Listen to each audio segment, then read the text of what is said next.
próprio diretor em cena e teve um palavrão que a série editou por 9 anos só pra ser usado aqui no episódio final.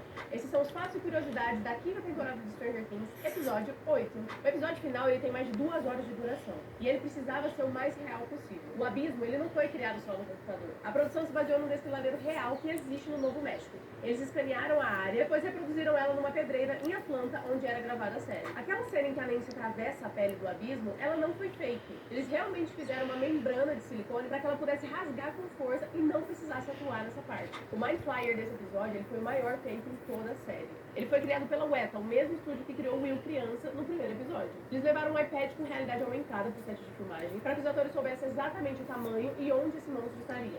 Eles usaram máquinas que jogavam poeira no ar para simular onde aquele monstro realmente pisaria. Teve corrida, teve luta, teve areia e teve explosão. Essa foi uma cena que realmente exigiu do físico dos atores, porque eles precisavam correr no set atrás de jipes que tinham algumas câmeras instaladas neles. Quando Dustin e o Steve atacam a criatura com lanças, eles na verdade estavam atacando uma estrutura de rede com balões cheios de líquido que explodiam com o contato da lança. E as armas usadas pela Nancy nesse episódio, elas realmente simulavam os disparos com alguns cartuchos cenográficos.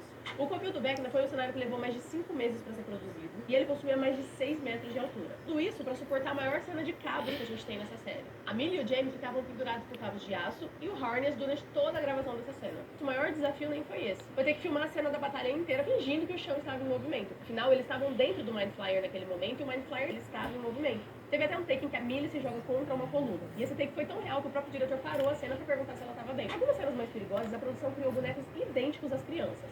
Mas vale lembrar que a maioria das cenas foi gravada pelos atores mirins. Durante todas as temporadas da série, os criadores evitaram colocar uma palavra no roteiro, a palavra fuck. Eles guardaram essa palavra para um único momento icônico que aconteceu no último episódio. E essa frase foi dada para ninguém mais, ninguém menos que a Winona Ryder, que olha nos olhos do Vecna e diz: "Fuck with the wrong family." Os criadores pediram para criar uma cor única para o sangue do Vecna. Ele não é um sangue nem vermelho, nem preto. Foi uma cor criada especialmente para esse vilão. O último episódio ainda contou com muitos easter eggs. E para fechar com chave de ouro, a gente termina a série com a mesma cena que a gente viu no primeiro episódio da primeira temporada. Mesma sequência de cenas, mesmo tempo de cena, mesma movimentação de câmera. Tudo isso para trazer essa sensação de nostalgia. Você acha que esse final ele fez jus a toda a trajetória de Stranger Things? Comenta aqui e não esquece de me seguir. Porque Stranger Things acabou, mas ainda tem muitos conteúdos de bastidores e de filmes e séries e teatro que a gente pode debulhar por aqui. A Millie